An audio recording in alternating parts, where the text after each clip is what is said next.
Uh, Hello, a very good evening to all of you who have joined us. Today's session is indeed very special as the weekly webinar series conducted by IEEE Malabar subsection holds its 50th webinar today.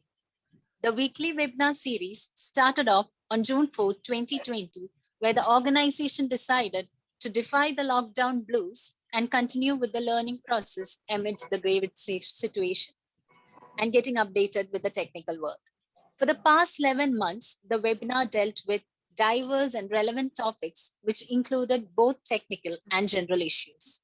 And also, I would like to mention a special thanks to Dr. Sabik PV, who worked tirelessly for the smooth conduct of webinar, reaching its milestone of 50 today. Okay, moving on.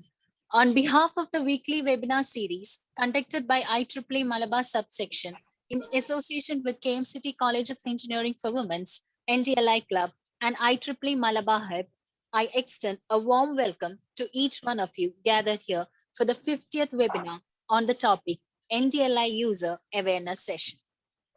National Digital Library of India is a project under Ministry of Human Resource Development and hosted by IIT Kharagpur.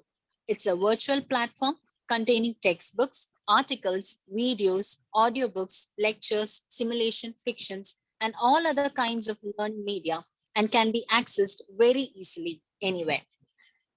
Also, as per AICT rules, it is now mandatory to be a part of NDLI Club. So to give more insight about NDLI, today we are honored to have with us Dr. Vignesh Sornamohan, Chief Strategic and Outreach Officer, NDLI. He has worked with the Indian Public Library Movement and CSC E-Governance Services India Limited. He is also the founder of Brilliant IAS Preparer, a mobile-based low-cost training solution for the civil services aspirants. He has to his credit of managing large development projects like NDLM, Cybergram, Yojana, e-inclusion, IT training for rural SC/ST women beneficiaries, e-Vidya, innovative project for rural women, child labor family, project linkage, legal literacy, teleophthalmology, etc. He holds a Doctor of Philosophy from JNU New Delhi with a master's in public management and also been actively participating in various international forums. With huge respect and admiration, let me now invite Dr. Vignesh Sarnamohan to start the session. Over to you, sir. Thank you, Ms. Priyanka. My heartfelt thanks to Dr. Shabik for inviting us and presenting the National Digital Library of India among this group of eminent people from the Malabar region.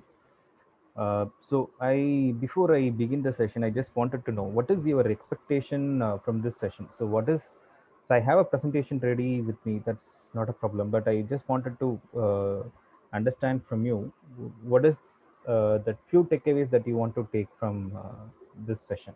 So kindly put it in the chat box, or that would be easier for me to understand, so that I can structure my presentation accordingly.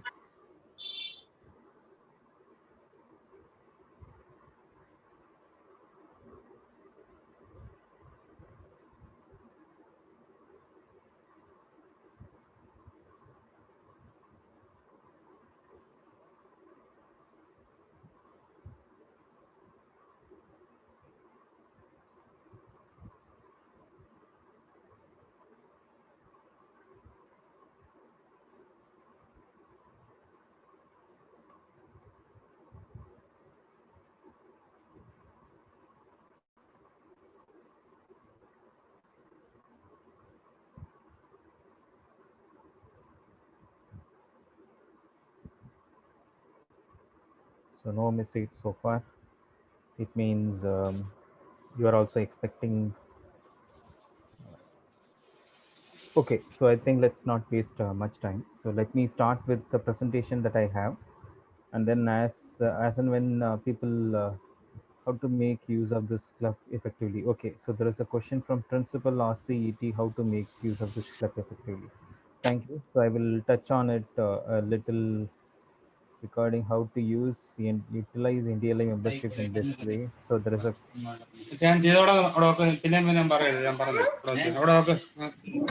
so my humble request to all the participants.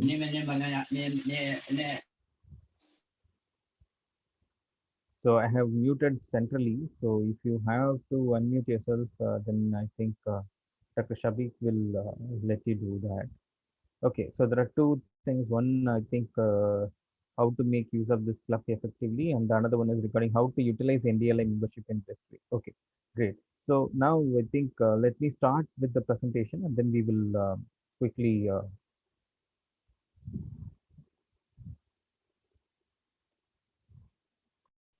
and the institutions have their had their own reasons.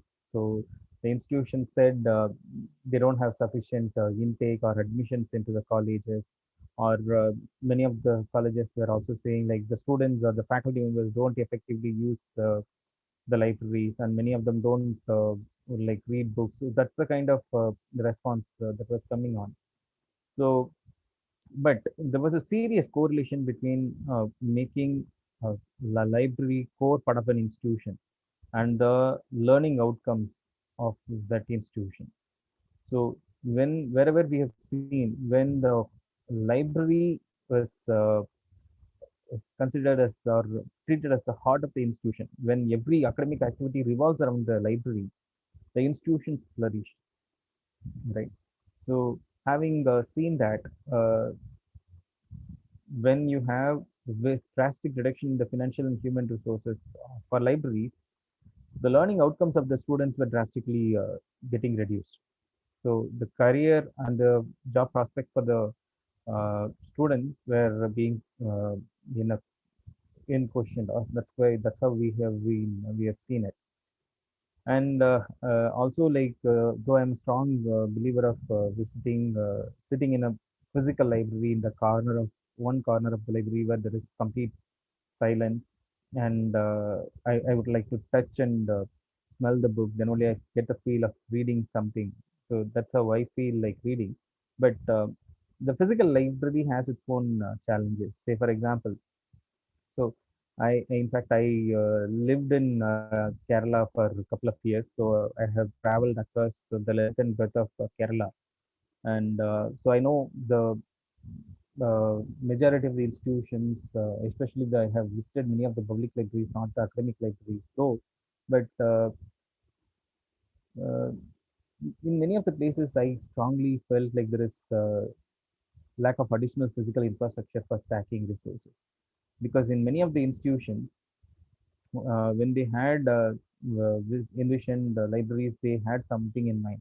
Maybe they wanted to cost about or 50,000 or 60,000 resources, but over a period of time, those 50,000, 60,000 resources climbed up to 1 lakh resources.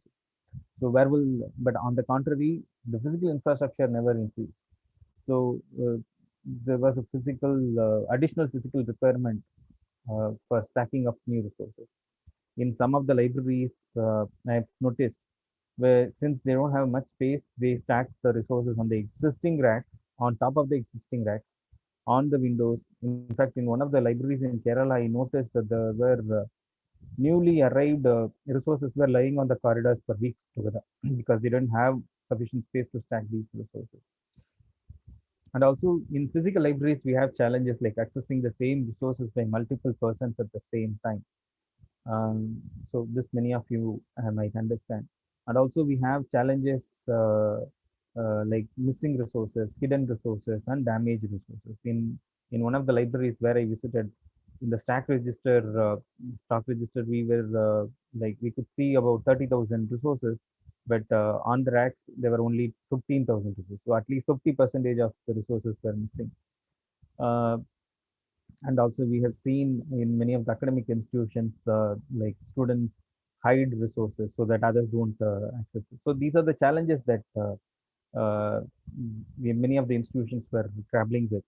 So that is when the government of India thought they wanted to give equal access to knowledge resources to every Indian citizen. So that is when they started looking at National Digital Library of India as one of the aspects of giving access to digital knowledge resources to every Indian citizen. So whether they come from Kerala or Tamil Nadu or say Jammu and Kashmir or say West Bengal or Sikkim, Manipur. So whichever part of they are from, they should be given equal access to knowledge resource. So with that idea, the National Digital Library of India was launched as a pilot project way back in 2014 and 15, and it was dedicated to the nation on 19 June 2018. Right. So, but in the recent scenario, the usage of National Digital Library of India has drastically increased. Uh, uh, uh, like this is primarily due to the lockdown imposed due to the COVID-19 pandemic. So, uh, so many of you know, like libraries, the physical libraries across the world, not just in India, across the world were closed. But even that time, the National Digital Library was India was giving access to over 1 crore users during those pandemic induced lockdown period. So now let's see what do we have at NDLI. At NDLI, we primarily store or ingest metadata. So metadata, many of you know, it's nothing but data about data. In this context, it's basically like the basic information about a resource. So the book title, author, publisher, the subjects that are being covered, abstract. So the basic information about the resource, that is what we store. We don't store any full text resources, right? So then you may ask me like, what is the point of having only metadata in a digital library when you don't have the full text resources? Yes, that's a valid question. We do give access to the full text resources, but in a different format, right? So I will show this with the help of this diagram. So imagine this central part. This is the National Digital Library of India, right? And as a first step, what we do is we primarily partner with institutions like educational institutions, research institutions, publishing institutions, or any teaching learning related institutions, right? And as a first step, we sign an agreement with the institution. Say, for example, if one of your colleges is having 1,000 non-copyrighted open source digitized resources, which are non-copyrighted, which are open source, and which you are willing to share it with every Indian citizen. So in that case, we first sign an agreement with you, and then we help you in setting up an IDR. IDR, many of you know, stands for Institutional Digital Repository. Once the IDR is created, we help you in creating metadata for these 1,000 digitized content. So once the metadata is created, we just pull the metadata from your IDR and then we store it in our repository, right? So now whatever content, digitized content you have, we have the metadata along with the content which are stored in your repository. So we have a API running between your IDR and our server, right? Now, if a researcher from say uh, say say Tamil Nadu wants to access one of your faculty publications, so he comes to NDLI, he searches for that resource.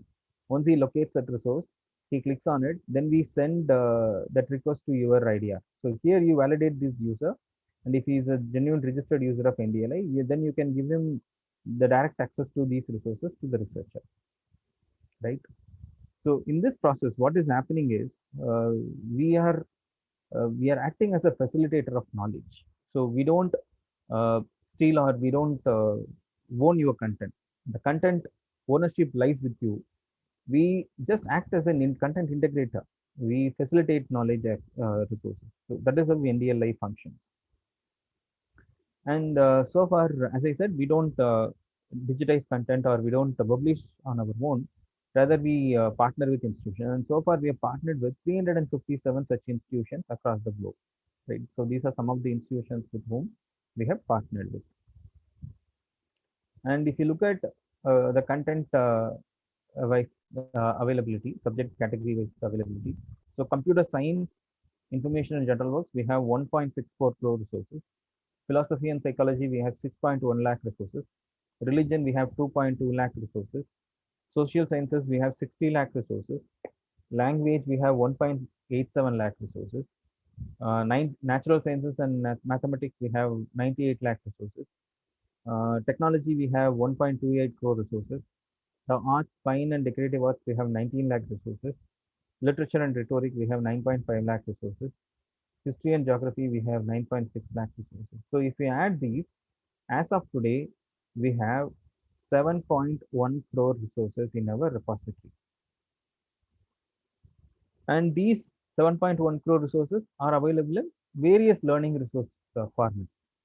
So this could be in the form of a faculty publication, a thesis, dissertation, research projects, books and periodicals, open access journals, e-books, subscribed e-resources, lectures, PowerPoint presentations, video lectures, audio lectures, class notes, coursework, term papers, assignments, solutions, lab experiments, manuals, case studies, question banks, data sets, manuscripts, paintings, newspaper articles, law acts, law judgments.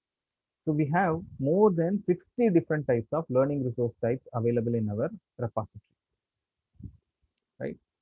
And these 7.1 crore resources are available in 5 different access options. So, so these 5 different access options are open access resources, NDL users related resources, limited access, subscribed access, restricted access. So open access means like these resources are even available outside of NDLI at free of cost. Say for example, NCRT books. If you go to NCRT website, you can download all the NCRT books at free of cost. You don't have to pay or you don't have to be logging into NDLI. Then why NDLI? So the unique selling point of NDLI is it has over 200 such open source content platform under its repository. So you don't have to go to 200 different websites or portals. Rather, all these are available at NDLI itself. And the second one is NDL users content. These are primarily coming from uh, the national license content. So the government of India has procured national license from South Asia Archive and given to NDL registered users at free of cost, right? So open and NDL users content, if you see these two logo, it means they are full text content. So full text, as I said, you can download the entire PDF or audio or video files at free of cost. You don't have to pay a single penny for using these resources. Limited access means like say suppose if there is a 30-page article out of which 10 page or 15 pages may be accessible, remaining pages may not be accessible. And the fourth one is subscribe.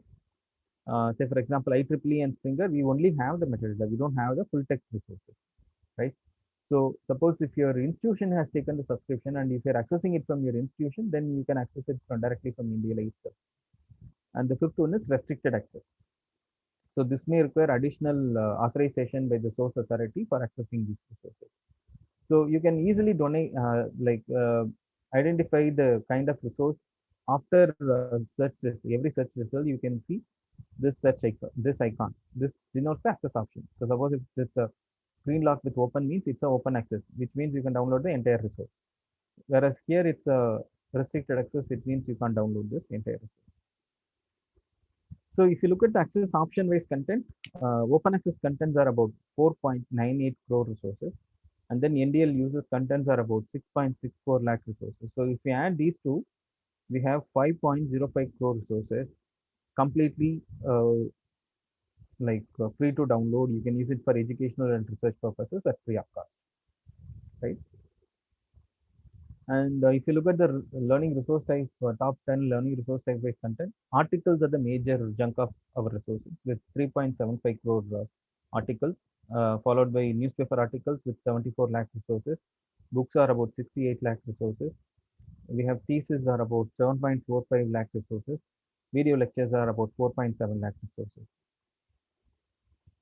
And who is this part? So these resources are meant for every age group, starting from the school going children to college going youths, working professionals, academicians, researchers, entrepreneurs, and lifelong learners. So anyone who is interested in learning, we have resources for them.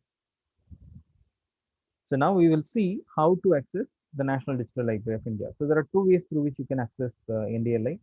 First is you can download the NDLI mobile app and then use it using your mobile phone itself. Or you can go to our browser-based application, which you can also do it from your mobile phone. So now I'm going to show you how to use our browser-based application, right? So for accessing NDLI, what you have to do is go to any search engine. So here I have used Google. So I just search for National Digital Library of India. The first URL which you get, which is ndl.iitkgp.ac.in. This is our official URL. So you just have to click on this URL, right? Then it will take you to our homepage. And this is how our revamped homepage of NDLI looks like. So here you can see on the top bar, first is browse icon, through which you can actually browse the content by type, by subject category, by source, by learning resource type. And here is a search icon. And this is an icon which will take you to NDLI club page. And this is language. You can actually change the language interface of this NDLI using this button. And this is for this space is for logging in or registering yourself under NDLI, right? So this is a search box at the center of the page. And then we have created these three newly created sections. One is study at home, under which the team has actually classified the resources into various educational level and educational domain. So the school, CBSE examination preparatory materials, we have engineering related subjects, science subjects, humanities, literature, and law and management subjects. So we have classified the resources according to the subject categories. And also we have some COVID-19 research repository also available, and then some featured collections as well. So now I'm going to show you like few topics on which I've searched, and I'm going to just show you some of the filters that I've applied. So first I searched for a topic called the engineering mechanics, and now I wanted to narrow down the results. I wanted it only from a specific author called Sudarshan Iyengar. So what I did, on the left hand side, you can see various filter options, and one of the filters is author. So I clicked on the author filter and I chose Sudarshan Iyengar. I got 862 results on this topic of engineering mechanics. And then I searched for another topic called Java programming. And this time I wanted it under a specific subject category called computer science and technology. So I chose subject categories of computer science and technology, and I wanted video content on this. So on the right hand side, I chose a content type called video. I got 3,197 resources on this topic of Java programming under the subject category of computer science and technology. And then I searched for a topic called construction techniques. And this time I used a different filter. I wanted the file format of only PDF files on this topic. So I went to the filter called file format and I chose PDF. I got 3,25,000 results, which you can further narrow down by choosing a subject category or content type also. And then I searched for another topic called artificial intelligence. And this time I wanted it specifically from a source called MIT OpenCourseWare. So I went to source. Source is nothing but the content partners. So all the content partners which I mentioned are listed under the source. So you just have to go to the source and look for the source of your category choice. And then I searched for a topic called C programming, data science, etc. And also I searched on a topic called biotechnology. And I just wanted to pursue my PhD on the topic of biotechnology. So what I did, I searched for the topic. I went to source and I chose InfLibNet Shodhganga. Shodhganga, as many of you know, is the repository of Indian thesis submitted in various universities across the country. So you just have to choose InfLibNet Shodhganga, and there are 6,536 resources, pieces available on this topic of biotechnology. So similarly, if you want to pursue your PhD and you want to do a literature survey of what are the various theses or work already has been done on the given topic, just enter the topic and then go to source and then look for InfLibNet Shodhganga, right?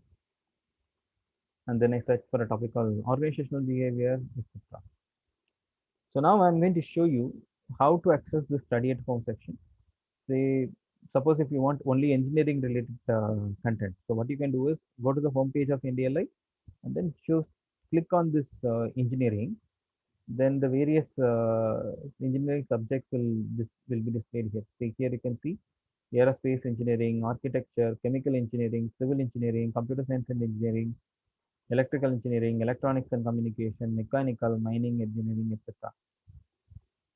And if you want science subjects, you can see the various science subjects here: humanities, history, geography, sociology, economics, psychology, political science, education, constitution and law, etc. And then literature, law and management, right? Okay, so far what we have seen is why NDLI was created, what kind of content we have at NDLI, and then who is this part, and then how to access search using NDLI. Now I'm going to show you how to view or download a content from NDLI, right?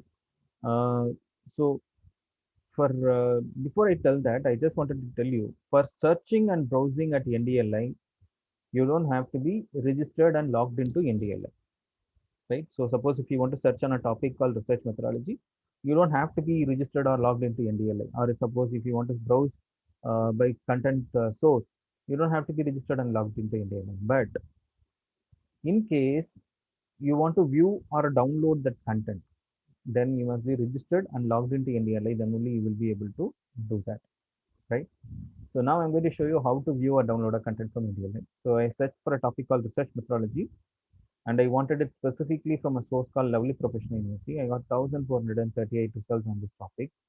Now, if I want to download this first resource or view this resource, so I just have to click on this resource.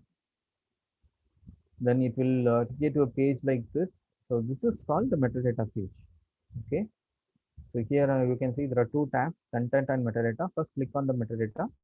So this is called the metadata. So the basic information, right? And now if you find this useful, now the next thing you need to notice is access restriction. As I said, only open and NDLI contents are full text content. Full text means you can download the entire content. So since it's open content, which means you can download the entire content. And the last thing you need to notice is whether you have logged in or not. As I said, only if you have logged in, registered and logged into NDLI, then only you will be able to download. Now, since you can see my name is displayed here, it means I have already registered and logged into NDLI. Now, if I want to download this content, what I have to do is just click on this content. Then the entire content of 338 pages got downloaded into my laptop or desktop or mobile device, depending on whichever device I'm using. Now you can use it for educational purposes, and also you can share it with your friends and relatives as well.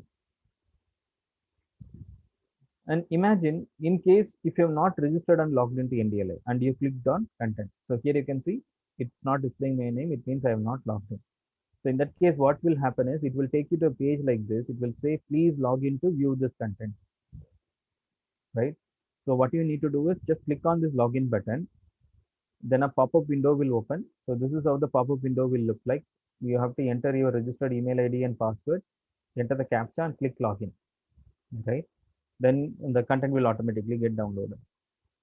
And suppose you registered at NDLA a couple of years back and you forgot your password, right? In that case, what you can do is you can just click on this account recovery button, just enter your registered email ID and then click submit. Then you will get an automated email for resetting your password, right? And this is the first time you're hearing about a DLI. You never heard about NDLI before. So in that case, what you can do is you can just register yourself. Just click on this register button. Then this registration form will open. Just enter the basic information about yourself and then click sign up.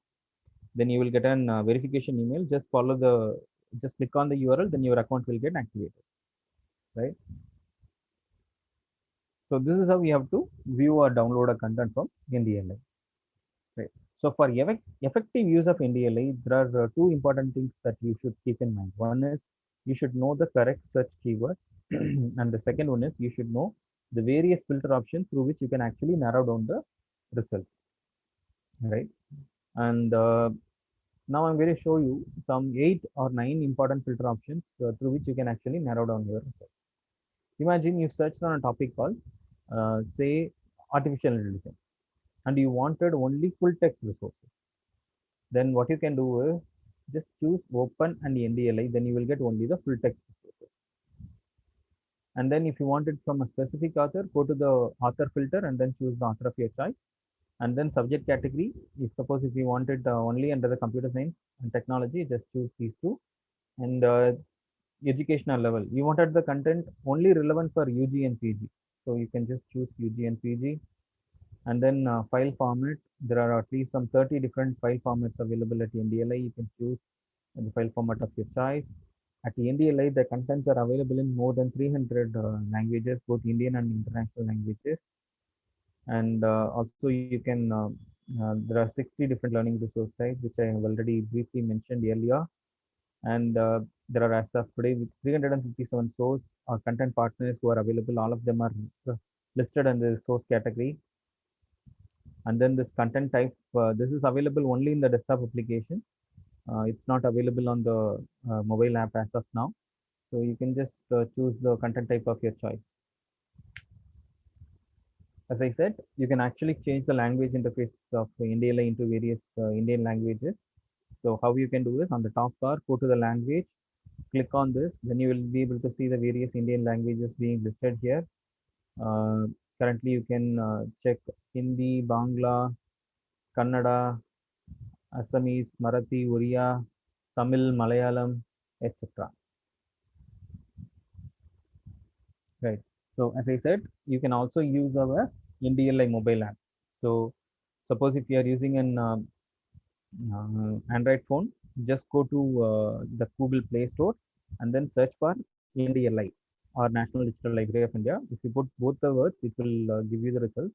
And if you are using an iPhone, go to the App Store and then search for National Digital Library of India. So you have to enter the entire name. There, if you put NDLI, you will not get the app. Okay. So just once you enter, you have to look for this logo, name, app name, and the publisher name. All the three should be National Digital Library of India. Then you just click on install button in the app. Once you click on install, the app will get installed in your mobile phone. And once you install the app, just click on the app. Then this is how the screen of home screen of NDLI mobile app looks like. Here you can see subject domain based content, learning resource type based content, featured sources, and so. Now I wanted to search on a topic called Uttar Pradesh, right? So I just have to click on this search icon. Then the search box will appear. Just enter the search keyword and then click search in the keypad. I got 41,573 results, right? Now I want to filter the results or narrow down the results. So what I have to do is just click on this filter icon. Then the filters which we saw on the desktop application will be displayed here. So you can just scroll down to see the remaining filters as well. Now, if I want to apply a filter called source, and I wanted the content only from Aligarh Muslim University, I just have to choose here and then click apply, right? Now I got 199 results on this topic of Uttar Pradesh only from Aligarh Muslim University. So this is how you have to use NDLI mobile app. So now I'm going to give you a small activity. So it's just a 5 minutes activity. What I request you to do is kindly install the NDLI mobile app in your mobile phone in case if you have not yet done so. And if you have already installed, then I want you to search on a topic of your choice. It could be the subject of interest or subject of teaching or subject of uh, say something that you want to search on. Okay, just search and then in the chat box kindly enter which topic you searched and how many results you found on the given topic. Okay, I'm going to give you 5 minutes for doing this activity. Now it's 6:01 in my laptop. Sorry, it's 6:02 in my laptop. So I'm going to give you time till 6:07. So kindly do this exercise and your time starts now.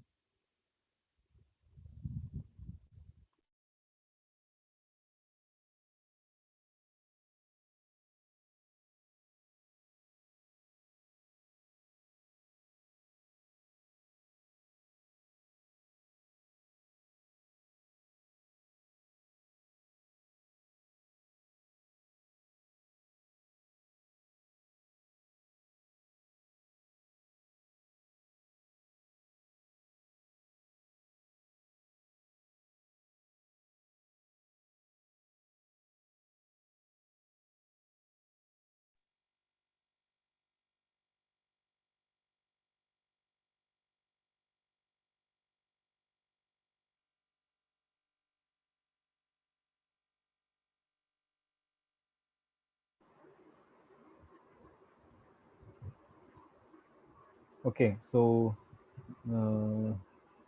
Miss Zada Rahim searched on Shakespeare and she found 61,000 results. Very good.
Ms. Shruti Menon searched on IELTS. 2 minutes over, just 3 more minutes left.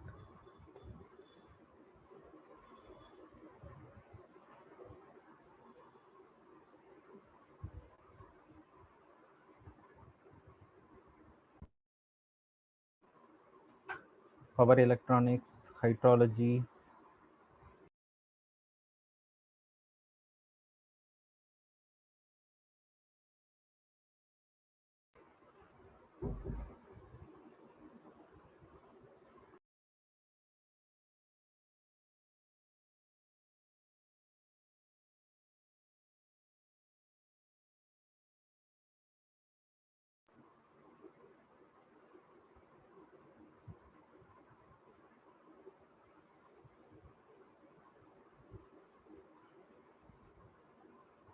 library automation, library science. Just 2 more minutes left. Geotechnical engineering by Chitra, Miss Chitra.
One more minute left. How many of you have not installed the app?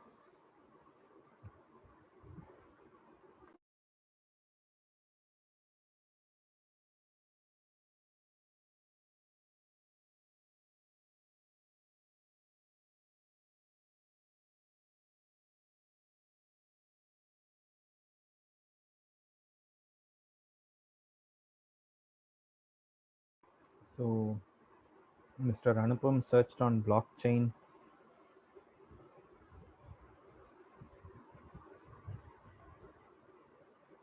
Mr. Mayuka searched on Laplace transforms. Okay, I never heard of this topic. Just one more minute left. Design engineering by Mr. Farhan. Machine learning by Ms. Bindima.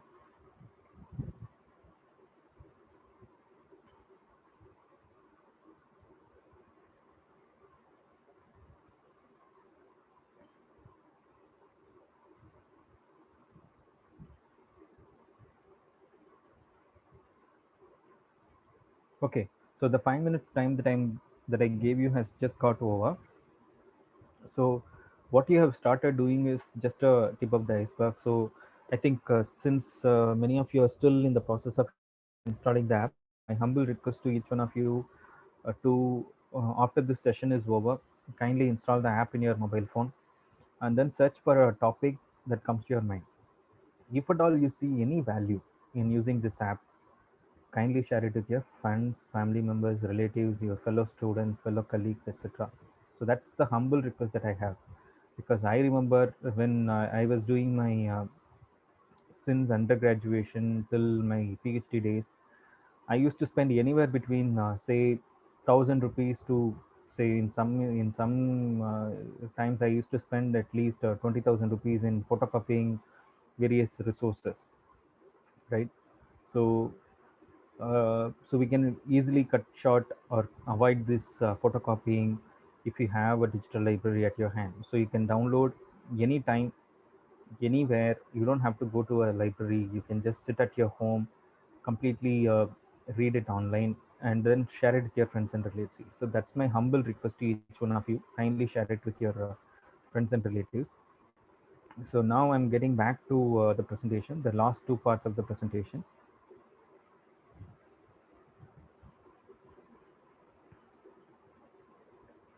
I hope the presentation is visible again. So now we are going to see the difference between Google and NDLI with the help of an example, right? So imagine there is a girl called Payal who is studying in class 8 and her native language is Hindi, and she is particularly scared about magnetism in the subject of physics. Similarly, there is a guy called Shamik who wants to pursue his PhD on the subject of magnetism. So now both of them went to Google and they searched for the same topic called magnetism and they found 1.89 crore results, right? And then they came to Google, NDLA, and they searched for the same topic called magnetism and they found 11 lakh 16,674 results. Now what Payal did was she applied two filters.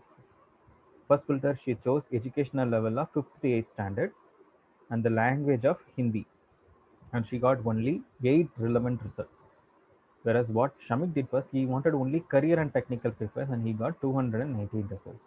So imagine, whereas 1.89 crore results and whereas 8 and 219 relevant results, right? And so from this example, we can see the major difference between Google and NDLI. And so before I tell this, I just wanted to tell you how Google functions.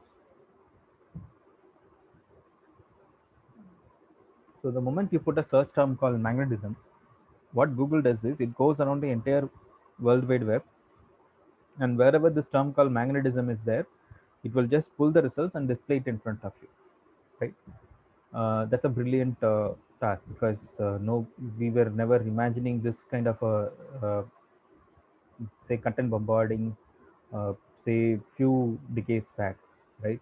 But today, by sitting at a home, you can access the knowledge resources available in any part of the country. So thanks to Google for doing this. But Google has its own limitation. So what are these limitations? The moment uh, you put a term called magnetism, it will go around the World Wide Web, and wherever this term called magnetism is there, it will pull the results and display it in front of you. But in this process, it can't distinguish whether it's coming from an authentic source or an unauthentic source, whether it's a real information or fake information, whether it's an educational content or a non-educational content, whether it's relevant for Shamik or Payal or Vignesh, it can't distinguish. So that is the cons of Google. But on the other hand, how Google NDLI does is each content that is available is curated educational content only, because we only partner with trusted educational research and publishing institutions. We don't partner with any non-educational content, right? So one, the content that is available at NDLA is purely curated educational content. So that's a major difference between Google and NDLA. And the second difference is you can narrow down the results using educational filter options. In Google also you have an advanced search option, but that is very generic in nature. But at NDLI, each filter that is available is specifically designed for educational purposes, right? And third one is you can modify the search based on content type, and you can also NDLI has national license content. So these are the major difference between Google and NDLI. Now let us see how to operate NDLI Club. So I think I will uh, just touch the broader aspect. But if you have any questions about NDLI Club, I will give you my mobile number and email ID. You can get in touch with me separately. I will just touch the broader aspect. Uh, so the primary objective of NDLI Club, I think the principal of one of the colleges asked me like how to effectively use NDLI Club. So the primary objective of NDLI Club is to promote the culture of trading. That's the major objective, right? And for doing this, the NDLI Club would be a major platform for promoting this uh, objective. So I will give you some examples at a later point of time. And so for starting an NDLI Club, you need to first identify some club authorities, preferably the patron should be the head of the institution, academic head of the institution. and then president, secretary, executive members. So they have to be first registered at NDLI, and then they have to come to the NDLI club registration page. This is how the NDLI club page looks like. So you have to first click on this NDLI club registration page. So then you have to enter your email ID and password. Registered email ID, NDLI registered email ID. Many of the cases, what happens is like they don't get registered, but they try to log in. Then it will say like NDL not registered or something like that. So you have to be very careful, right? So first you register yourself, and then come and start your club registration process. So enter your email ID and password, then click sign in. Then you will be having to fill the basic information, general information about your institution, and then upload the three images of your institution, and then club authorities details, and then you have to generate a letter on your letterhead, and then upload the letter, then freeze the application.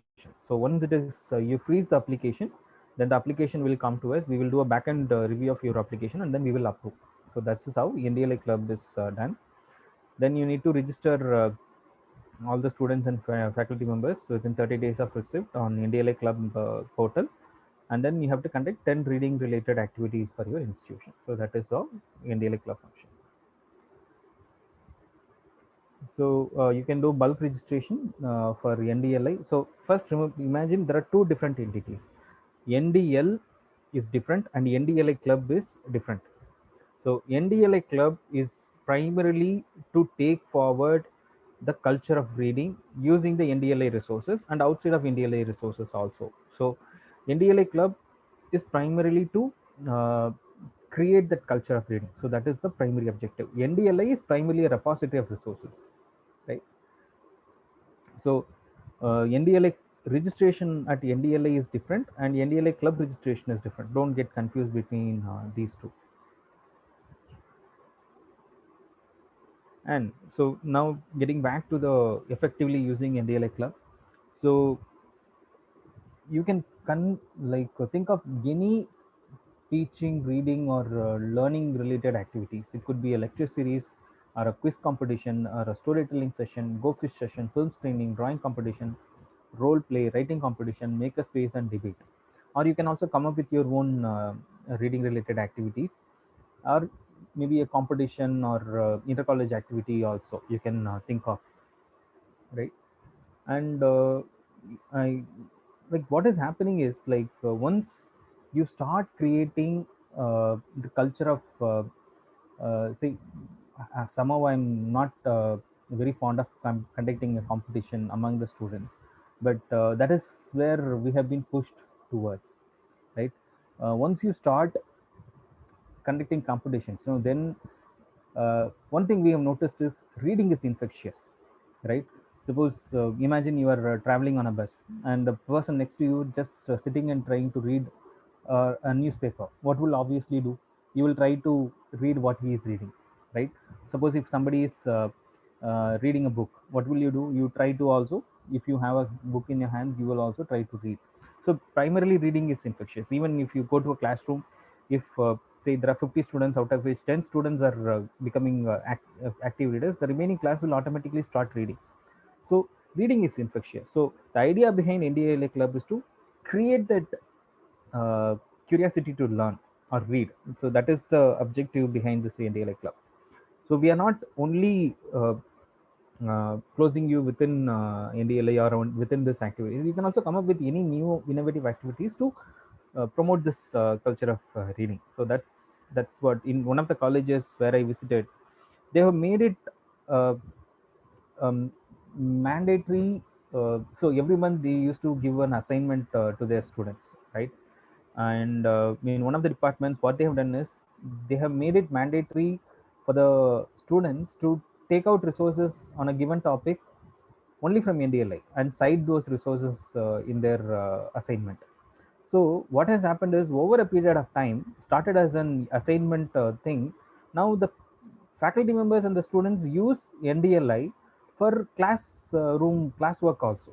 So gradually it has to be incorporated into the class effectively using these resources for their regular academic work. So that is how NDLI has been functioning.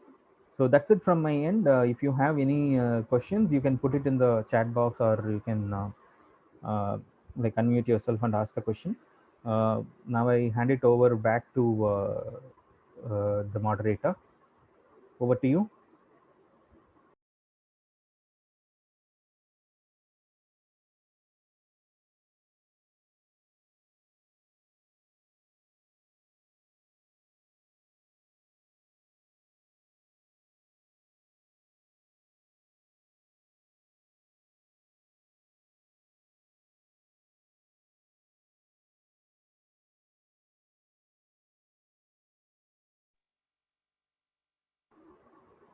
Any questions?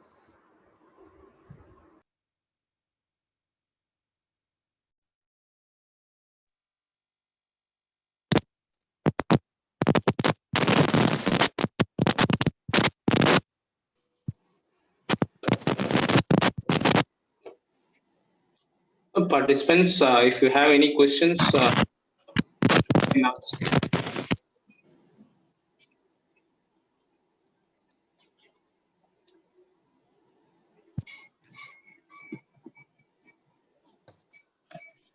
There's a question from Mr. Sudev. Uh, how can we conduct a program during the present COVID-2 lockdown? We understand the situation. In fact, many of my colleagues have also got infected with COVID, and one way is like, if possible, you conduct it through an online mode. In case if you were not able to do it, we are considering extending the 1 month criteria to couple of months. So that's not a very strict PLA. So kindly explore the possibilities. And there is a question from Mr. Mayuka, how to access ebooks. So on any given topic, just click on enter the search topic and then go to learning resource type, and then there you can choose books. Then you will get only books on the given topic. I will give you my contact details very shortly. There is a question from Ms. Jaya Bharati. Is NDLA club registration is mandatory for NDLA institute membership? Yes. So actually, there was a correction which have requested AICT to incorporate. So in their website, they have mentioned it as NDLA Institute membership number. So now I think we have requested it to change it to NDLA Club registration number. So NDLA for getting this NDLA Club registration number, you have to be registered at NDLA Club. Then only you will be given that number. When I searched, I got only articles, no ebooks. Okay, let me also try Ms. Maika. Miss Binu K. John, NDLA Club bulk registration process in detail, please. See, NDLA Club, we have not given any bulk registration for a specific reason, because we wanted in the earlier NDL registration, we gave the bulk registration option. But what has happened was many people, so many of the colleges, they have the list of students, and they create their email IDs on their own, and they have, which the ID don't, many of the students don't even open, and they just dump the data and they show it to AICT or NAC that they have registered so many people. But ultimately, number of people who registered is different. Number of people who have activated their account is different. So we have intentionally kept that bulk registration option of not possible in NDLA club. So each individual student has to uh, give a unique passkey which was assigned to the college, and then enter their name, choose their first name, last name, email ID, and password. Right. So there is no bulk registration process available for NDLA club, but it is available for NDLI. In NDLI, for bulk registration, you can always go to the home page of NDLI. There, the bulk registration, how to do bulk registration option is already mentioned, so you can follow the process. Okay, so what I will do is I will just enter my email ID and mobile number.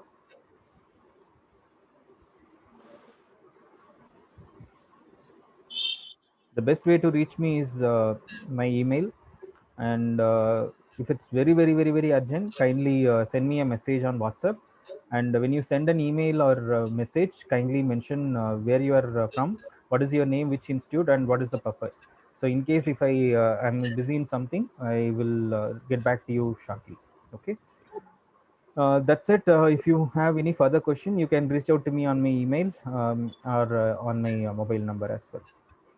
Once again, I thank Dr. Shabiq for inviting us. And sorry, I forgot. Eid Mubarak to all my friends, all my participants who are there in this event, whoever celebrating across the globe. A very happy Eid to each one of you. Eid Mubarak to each one of you. Eid Mubarak. Thank you, sir.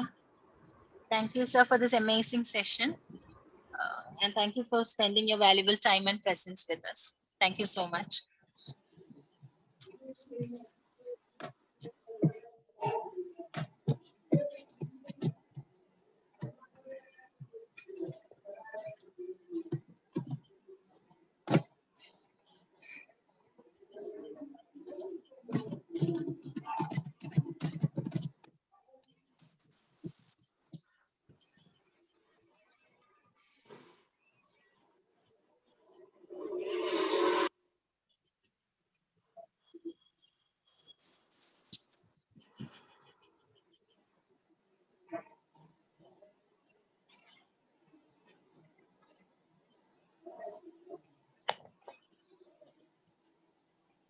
Dr. Shabiq, Yes. may I leave the meeting? Yes, sir. Yes, sir. Okay. You can. Thank you so much. Thanks to all the participants for participating in this. Yeah, on behalf of IEEE MSS, KMCT and DLA Club, I would also thank for accepting our invitation and giving a wonderful talk. Thank you so much. Thank you. Thank you.